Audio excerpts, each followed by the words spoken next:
Sir ವರ್ಷದ ಮುಂಚೆ ಮದುವೆ ಮಾಡಿಕೊಟ್ಟಿದ್ದು ಸರ್ ಈ ಸ್ಕೂಲ್ ಅವ್ರಿಗೆ. ನಮ್ಮ ಹೆಸರು ಪ್ರೀತಿ ಅಂತ ಸರ್. ಏನಕ್ಕೆ ಪ್ರತಿಭಟನೆ ಮಾಡ್ತಾ ಇದ್ದೀರಿ ಇಲ್ಲಿ? ಸರ್ ನನ್ನ ಮನೆಗೆ ಬಿಟ್ಕೊತಾ ಇಲ್ಲ ಸರ್, ನಮ್ಮ ಅತ್ತೆ ಮಾವಂದಿರು ಮನೆಗೆ ಬಿಟ್ಕೊತಾ ಇಲ್ಲ. ಈ ಸ್ಕೂಲ್ ಇದೆ ಅಲ್ಲ, ಇವರು ಓನರೇ ನಮ್ಮ ಮಾವ ಬಂದ್ಬಿಟ್ಟು ಮನೆಗೆ ಹೋದರೆ ಮನೆಗೆ ಬರಬೇಡ ಅಂತ ಆಚೆ ಆಗ್ತಾ ಇದ್ದಾರೆ. ಯಾವ ಕಾರಣಕ್ಕೆ? ಕಾರಣ ಏನಂದ್ರೆ ಅವರು ಬೇರೆ ಮದುವೆ ಮಾಡ್ಕೊತಾರಂತೆ ಸರ್. ಮಕ್ಳಿಗೆ ಬೇರೆ ಮದುವೆ ಮಾಡ್ಕೊತೀನಿ, ನಾನು ಬೇರೆ ಹೆಣ್ಮಕ್ಳನ್ನ ತರ್ತೀನಿ, 3 ಮದುವೆ ಮಾಡ್ತೀನಿ, 10 ಮದುವೆ ಮಾಡ್ತೀನಿ ಅಂತಾರೆ. ಮದುವೆ ಆಗಿ 1 ಇಯರ್ ಆಗಿರೋದು. ವರ್ಷಕ್ಕೊಂದೊಂದು ಚೇಂಜ್ ಮಾಡಕ್ಕೆ ನಾನು ಏನು ಅನ್ಕೊಂಡಿದ್ದಾರೆ ಸರ್ ಇವರು? ನಾನೇನು ಟಿಶ್ಯೂ ಪೇಪರಾ ಸರ್ ಹೆಣ್ಮಕ್ಳು ಅನ್ನೋದು? ಮನೆ ಬಿಟ್ಟು ಹೋಗು, ಮನೆ ಬಿಟ್ಟು ಹೋಗು, ಹಿಂಗೆ ಹಿಂಸೆ ಕೊಡ್ತಿದ್ರು ಸರ್ ವರ್ಷದಿಂದ. ಅದು ಡೌರಿ ಕೇಸು, ಅದು ತೊಗೊಂಬ ಮನೇಲಿ ಒಡವೆ ಮಾಡ್ಕೊಂಡು. ನಮ್ಮ ಅಪ್ಪ ಅಮ್ಮಂಗೆ ನಾನು ಒಬ್ಬಳೇ ಮಗಳಿರೋದು. ನಮ್ಮ ಅಣ್ಣ ತೀರ್ಕೊಂಡ್ರು 2 ವರ್ಷದಿಂದ. ನಮ್ಮ ಅಪ್ಪ ಅಮ್ಮ ಎಲ್ಲ ಹೇಳಿ ಮದುವೆ ಮಾಡಿದ್ದಾರೆ. ಒಬ್ಬಳೇ ಮಗಳು ಇದು ಮಾಡಿ ನೋಡ್ಕೊಳ್ರಪ್ಪ ಅಂತ ಎಲ್ಲ. ಮದುವೆಗೆ ಮುಂಚೆ ಎಲ್ಲ ಥರ ಭರವಸೆ ಕೊಟ್ಟು, ಇಲ್ಲ ನಾವು ಸ್ಕೂಲ್ ನಡೆಸ್ತೀವಿ, ನಾವೆಲ್ಲ ಇದು ವಿದ್ಯಾವಂತರು, ಹಂಗೆಲ್ಲ ಇದು ಮಾಡಿಬಿಟ್ಟು ಎಲ್ಲ ಥರ ಹೇಳಿ ಮದುವೆ ಆಗಿ 1 ತಿಂಗಳಿಂದ ಟಾರ್ಚರ್ ಸ್ಟಾರ್ಟು ಸರ್. ಅದು ತೊಗೊಂಬ, ಇದು ತೊಗೊಂಬ. ಆಮೇಲೆ ನನ್ನ ಗಂಡ ಆದವರು ಪ್ರತಿಯೊಂದಕ್ಕೂ ನಮ್ಮ ಅತ್ತೆ ಪರ್ಮಿಷನ್ ಕೇಳಬೇಕು. ಒಂದು ಹೆಣ್ತಿನ ಟಚ್ ಮಾಡೋಕ್ಕೂ ಅವ್ರ ಅಮ್ಮ ಪರ್ಮಿಷನ್ ಕೊಟ್ಟಿಲ್ಲ ಅಂದರೆ ಮುಟ್ಟಲ್ಲ. ಅವ್ರಿಗೆ ಗುಲಾಮ್ಗಿರಿ ಬೇಕಂತೆ ಹೆಣ್ಮಕ್ಳಾದವರು. ಬಂದು ವಾರಕ್ಕೇ ಇಲ್ಲಿ ಸ್ಕೂಲಲ್ಲಿ ವರ್ಕ್ ಮಾಡಬೇಕು ಅಂತ ಹೇಳಿದ್ರು. ಏನು ನಮ್ಮಲ್ಲಿ ಸ್ಟಾಫ್ಗಳು ಕಮ್ಮಿ ಇದ್ದಾರೆ, ಬಂದು ವರ್ಕ್ ಮಾಡು ಇಲ್ಲಿ ಅಂತ. ಅದಕ್ಕೂ ಒಪ್ಕೊಂಡು ಅವ್ರಿಗೆ ಮಾತಿಗೆಲ್ಲ ಬೆಲೆ ಕೊಟ್ಟು ನಾನು ಬಂದು BComಗೆಲ್ಲ ಟೀಚಿಂಗ್ ಮಾಡ್ತಾ ಇದ್ದೆ. ಇಲ್ಲಿ ಟೀಚಿಂಗು 6 ಮಂತ್ಸ್ ಮಾಡಿಕೊಟ್ಟಿದ್ದೀನಿ. ಎಲ್ಲ ಥರ ಅವಮಾನ ಮಾಡೋದು, ಟಾರ್ಚರ್ ಮಾಡೋದು ಎಲ್ಲ ಮಾಡಿದ್ರು. ಆಮೇಲೆ 6 ತಿಂಗಳು ಆದಮೇಲೆ ಬರಬೇಡ ನೀನು ಸ್ಕೂಲ್ಗೆ, ನಿನ್ಗೆ ಯಾವ ಯೋಗ್ಯತೆನೂ ಇಲ್ಲ. ನಾನು MBA ಮಾಡಿದ್ದೀನಿ, ಬಟ್ ನಿನ್ಗೆ ಯಾವ ಯೋಗ್ಯತೆನೂ ಇಲ್ಲ, ಬರ್ಕೂಡ್ದು ನೀನು ಸ್ಕೂಲ್ಗೆ ಅಂತೆಲ್ಲ ಹೇಳಿ ಇದು ಮಾಡಿದ್ರು. ಆಮೇಲೆ ಎಲ್ಲ ಮನೆಯವ್ರು ಇರೋರು ಹೇಳ್ತಾರೆ ಮನೆ ಬಿಟ್ಟು ಆಚೆ ಹೋಗು. ಎಂತಿಗೆ ಆಚೆ ಹೋಗಬೇಕು? ನಾನು ಕ್ವಶನ್ ಕೇಳಿದ್ರೆ ಮದುವೆ ಯಾಕೆ ಮಾಡ್ಕೊಬಂದ್ರಿ, ಆಚೆ ಎಂತಿಗೆ ಹೋಗಬೇಕು ಅಂತ ಕೇಳಿದ್ರೆ, ಇಲ್ಲ ನನಗೆ ಇಷ್ಟ ಆಗಿಲ್ಲ ನೀನು, ನಾನು ಬೇರೆ ಮದುವೆ ಮಾಡ್ಕೊತೀನಿ, ನಾನು ಬೇರೆ ನಮ್ಮ ಮಾವನೇ ಹೇಳ್ತಾರೆ ನಾನು 10 ಮದುವೆ ಮಾಡ್ತೀನಿ ನನ್ನ ಮಕ್ಕಳಿಗೆ, ನನ್ನ ಹತ್ರ ದುಡ್ಡು ಐತೆ, ನನಗೇನು ಹೆಣ್ಮಕ್ಳು ಕ್ಯೂ ಅಲ್ಲಿ ನಿಂತ್ಕೊತಾರೆ ನಾನು ಮದುವೆ ಮಾಡ್ಕೊಳ್ಳೋಕ್ಕೆ, ನೀನು ಮನೆ ಬಿಟ್ಟು ಆಚೆ ಹೋಗ್ತಾ ಇರು ಅಂತ ಹೇಳ್ಬಿಟ್ಟು ಆ ವರ್ಷದಿಂದ ಟಾರ್ಚರು ಸರ್. ಮದುವೆ ವರ್ಷನೇ ಆಗಿರೋದು, ತಿಂಗಳಿಗೆ ಟಾರ್ಚರ್ ಸ್ಟಾರ್ಟ್ ಆಯಿತು ಎಲ್ರದ್ದು. ಅತ್ತೆ ಹೊಡಿಯೋದು, ನಾದಿನಿ ಹೊಡಿಯೋದು, ಎಲ್ಲ ಥರ ಹೊಡಿಯೋದು. ತಿಂಗಳಿಗೆ ಮುಂಚೆ ಹಿಂಗೇನೆ ಎಲ್ಲ ಥರ ಹೊಡೆದು ಸಾಯಿಸೋ ಲೆವೆಲ್ವರೆಗೂ ಬಂದರು. ಅವಾಗ ಹಿಂಗೋ ತಪ್ಪಿಸ್ಕೊಂಡು ನಾನು ಆಚೆ ಬಂದು ಪೊಲೀಸವರಿಗೆ ಫೋನ್ ಮಾಡಿ ಕಂಪ್ಲೇಂಟು ಎಲ್ಲ ಕೊಟ್ಟಿದ್ದೀವಿ ಈ ಥರ ಆಯಿತು ಅಂತ. ಬಟ್ ಪೊಲೀಸವರು ಸಹ ಏನೂ ಆ್ಯಕ್ಷನ್ ತೊಗೊತಾ ಇಲ್ಲ ಸರಿಗೆ. ಇವ್ರು ಸ್ಕೂಲ್ ಇದೆ ಇಲ್ಲಿ ಲೋಕಲ್, ಅವರು ದುಡ್ಡಿದೆ ಅಂತ ಹೇಳ್ಬಿಟ್ಟು ಅದು ಏನಂತ ಗೊತ್ತಿಲ್ಲ.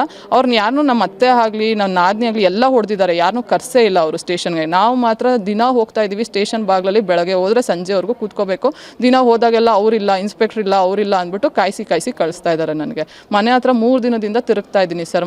ಮೊನ್ನೆ ಹೋಗ್ಬಿಟ್ಟು ಸ್ಟೇಷನ್ಗೆ ಹೋದರೆ ನೀನು ಮನೆಗೆ ಹೋಗಮ್ಮ ಅಂತ ಅಂದರು. ಅವ್ರನ್ನ ಯಾರೂ ಕರೀಲೂ ಇಲ್ಲ, ಏನೂ ಇದು ಮಾಡಲಿಲ್ಲ. ನೀನು ಸೀದಾ ಮನೆಗೆ ಹೋಗಮ್ಮ ಅಂದರು. ಮನೆಗೆ ಹೋದರೆ ಬಾಗ್ಲು ಹಾಕೊಂತಾರೆ, ಇಲ್ಲ ಮನೇಲಿ ಇರಲ್ಲ ಯಾರೂ. ಒಳಗಡೆ ಇದ್ಕೊಂಡು ಬಾಗ್ಲು ಓಪನ್ ಮಾಡ್ತಾ ಇಲ್ಲ. ನಾನು ಎಲ್ಲಿಗೆ ಹೋಗಬೇಕು? ನನ್ನ ಹಸ್ಬೆಂಡ್ ಆಗಲೇ ಒಂದು 6-7 ಮಂತ್ಸಿಂದ ಸ್ಟಾರ್ಟ್ ಆಗಿದೆ ಸರ್. ಅಂದರೆ ಬಟ್ ಮನೇಲೇ ಇತ್ತು, ಯಾರಿಗೂ ಹೇಳ್ಕೊಂಡಿರಲಿಲ್ಲ. ಯಾವಾಗ ಎಕ್ಸ್ಟ್ರೀಮ್ ಲೆವೆಲ್ಗೆ ಬಂತು ನಂಗೆ ತಡ್ಕೊಳಕ್ಕಾಗಲಿಲ್ಲ. ಅವಾಗ ನಮ್ಮ ಪೇರೆಂಟ್ಸ್ಗೆಲ್ಲ ಹೇಳ್ಕೊಂಡೆ. ನಮ್ಮ ಪೇರೆಂಟ್ಸು ಏನಕ್ಕಪ್ಪ ಹಿಂಗೆಲ್ಲ ಮಾಡ್ತಿದ್ಯಾ ಅಂತ ಫೋನ್ ಮಾಡಿದ್ರೆ, ಮದುವೆ ಮಾಡಿಕೊಟ್ಮೇಲೆ ನೀನು 3ನೇ ವ್ಯಕ್ತಿ, ನೀನು ಯಾರಯ್ಯ ಕೇಳೋಕ್ಕೆ ಅಂತ ನಮ್ಮ ತಂದೆಗೆ ಧಮಕಿ ಹಾಕ್ತಾರೆ.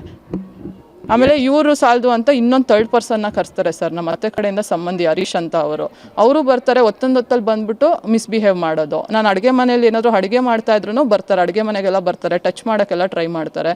ನಾನು ಅದನ್ನು ಹೋಗ್ಬಿಟ್ಟು ಹಸ್ಬೆಂಡ್ ಹೇಳಿದ್ರು ಹಸ್ಬೆಂಡ್ ಏನು ರಿಯಾಕ್ಷನ್ ತೊಗೊಳ್ಳಲ್ಲ. ನೀನೇನು ಕ್ವಶನ್ ಮಾಡ್ಕೊಡ್ದು, ಬಾಯಿ ಮುಚ್ಕೊಂಡು ಮನೇಲಿ ಬಿದ್ದಿರಂಗಿದ್ರೆ ಬಿದ್ದಿರೋ, ಇಲ್ಲ ಮನೆ ಬಿಟ್ಟು ಆಚೆ ಹೋಗು.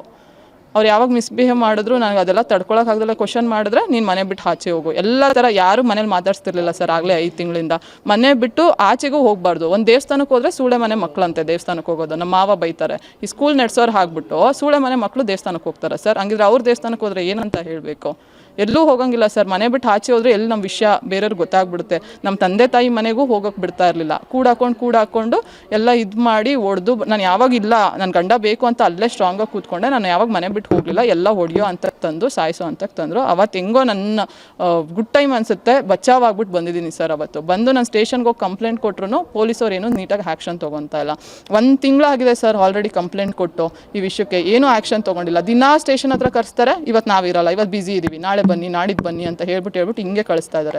3 ದಿನದಿಂದ ನಮ್ಮ ಮನೆಗೆ ಹೋಗೋಕ್ಕೆ ನಾನು ಪರ್ಮಿಷನ್ ತೊಗೊಂಡು ಹೋಗ್ಬೇಕಂತೆ. ಮನೆಗೆ ಹೋದರೆ ಮನೆಗೆ ಎಂಟ್ರಿ ಬಿಟ್ಕೊತಾ ಇಲ್ಲ. ನಿನ್ನ ಗಂಡನ ಹತ್ರ ಹೋಗು ಅಂತಾರೆ. ಗಂಡ ಆಗಲೇ 15 ದಿನದಿಂದ ಮನೇಲಿಲ್ಲ. ಎಲ್ಲಿಗೆ ಹೋಗಿ ನಾನು ಕೇಳಲಿ? ಗಂಡ ಆದವ್ರು ಫೋನ್ ಮಾಡಿದ್ರೆ ಫೋನ್ ಪಿಕ್ ಮಾಡಲ್ಲ. ಪಿಕ್ ಮಾಡಿದ್ರು ನಾನು ವರ್ಷಕ್ಕೆ ನಾನೇನೋ ಬಿಸ್ನೆಸ್ ಮಾಡ್ತೀನಿ, ಬಿಸ್ನೆಸ್ ಸೆಟ್ ಆದಮೇಲೆ ಕರ್ಕೊಂಡು ಹೋಗ್ತೀನಿ ಅಂತಾರೆ. ಅವ್ರು ವರ್ಷದವರೆಗೂ ನಾನು ಹಿಂಗೆ ಬಿದ್ದಿರಲ್ಲ. ನಾನು ನಮ್ಮನೇಲಿ ಬಿದ್ದಿರೋಕ್ಕಾಗತ್ತಾ ಮದುವೆ ಆಗಿಬಿಟ್ಟು?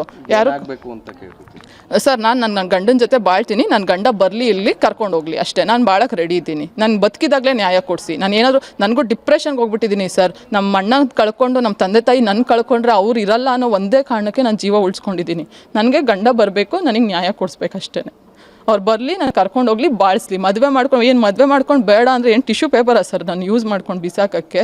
ತಿಂಗ್ಳಿಗೊಂದ್ಸತಿ ನಾನು ಹೊಸ ಮದುವೆ ಮಾಡ್ಕೊತೀನಿ, ನಾನು ಅವ್ರ ಹತ್ರ ದುಡ್ಡಿರ್ಬೋದು, ವರ್ಷಕ್ಕೊಂದೊಂದು ತರ್ಬೋದು. ನಾವು ಹೆಣ್ಮಕ್ಳು ಎಲ್ಲಿಗೆ ಹೋಗೋಣ ಸರ್? ಒಂದು ಮದುವೆ ಮಾಡ್ಕೊಂಡ್ಮೇಲೆ ನನ್ನ ಗಂಡ ಬರಬೇಕು, ನಾನು ಬಾಳಕ್ಕೆ ರೆಡಿ ಇದ್ದೀನಿ, ಗಂಡ ಬಂದು ಬಾಳಿಸ್ಬೇಕು. ಈ ಮನೆ ಸೊಸೆನೇ ಈ ಲೆವೆಲ್ಗೆ ತಂದಮೇಲೆ ಮಕ್ಳಿಗೆ ಏನು ಎಜುಕೇಷನ್ ಕೊಡ್ತಾರೆ ಸರ್ ಇವರು ಇಲ್ಲಿ? ಕಾರಣ ಏನು ಮೇಡಮ್? ಸರ್ ಕಾರಣ ಏನೂ ಇಲ್ಲ ಸರ್, ಸಿಲ್ಲಿ ವಿಷಯ. ನಮ್ಮ ಅತ್ತೆಗೆ ಗುಲಾಮ್ಗಿರಿ ಮಾಡ್ಬೇಕಂತೆ, ಹಸ್ಬೆಂಡ್ ಜೊತೆ ಮಾತಾಡೋಂಗಿಲ್ಲ ನಾನು, ಅವ್ರು ಹೇಳ್ದಂಗೆ ಕೇಳ್ಕೊಂಡು ಬಿದ್ದಿರ್ಬೇಕಂತೆ. ಸ್ಕೂಲಿಗೆ ಬರಬೇಕು, ಇಲ್ಲಿ ವರ್ಕ್ ಮಾಡಬೇಕು, ಮನೆಗೆ ಹೋಗ್ಬೇಕು, ಮನೆ ಕೆಲಸ ಮಾಡಬೇಕು, ಬಾಯಿ ಮುಚ್ಕೊಂಡು ಬಿದ್ದಿರಬೇಕು. ಗಂಡನಿಗೆ ನಾನು ಒಂದು ಏನು ಮಾತಾಡಲ್ಲ. ಗಂಡ ಆದವರು ಅಷ್ಟೇ, ನಮ್ಮ ಅತ್ತೆ ಹೇಳಿಲ್ಲ ಅಂದರೆ ಟಚ್ಚು ಮಾಡಲ್ಲ ಹೆಂಡ್ತಿ ಅಂತ, ಪಕ್ಕನೂ ಬಂದು ಮಲ್ಕೊಳ್ಳಲ್ಲ. ನಮ್ಮ ಅತ್ತೆ ಕೂತ್ಕೊಂಡ್ರೆ ಕೂತ್ಕೋಬೇಕು, ನಿಂತ್ಕೊಂಡ್ರೆ ನಿಂತ್ಕೋಬೇಕು. ಮಿಷಿನ್ ಥರ ಇರಬೇಕಂತೆ ಆ ಮನೇಲಿ. ನಾನು ಯಾವಾಗ ಯಾಕೆ ಈ ಥರ ಇದು ಮಾಡ್ತಾ ಇದ್ದೀರಾ ಅಂತ ಎಲ್ಲ ನಾನು MBA ಮಾಡಿದ್ದೀನಿ ಸರ್, ನಾನು ವರ್ಕ್ ಮಾಡ್ತಿದ್ದೆ ಮುಂಚೆ, MBA ಮಾಡಿದ್ದೀನಿ. ನನಗೆ ಯಾಕೆ ಈ ಥರ ನಡ್ಸ್ಕೊತಾ ಇದ್ದೀರಾ ಮದುವೆ ಆಗಿ ಅಂತ ಕ್ವಶನ್ ಬಂದರೆ, ನೀನು ನನಗೆ ರಿಟರ್ನ್ ಕ್ವಶನ್ ಕೊಡ್ತೀಯಾ, ಮನೆ ಬಿಟ್ಟು ಆಚೆ ಹೋಗು, ನೀನು ಬೇಡ, ನಾವು ಇನ್ನೊಂದು ಮದುವೆ ಮಾಡ್ಕೊತೀವಿ. ಕರ್ನಾಟಕ ನ್ಯೂಸ್ ಡಿಜಿಟಲ್ ಚಾನಲನ್ನು ಈಗಲೇ ಸಬ್ಸ್ಕ್ರೈಬ್ ಮಾಡಿ. ಧನ್ಯವಾದಗಳು.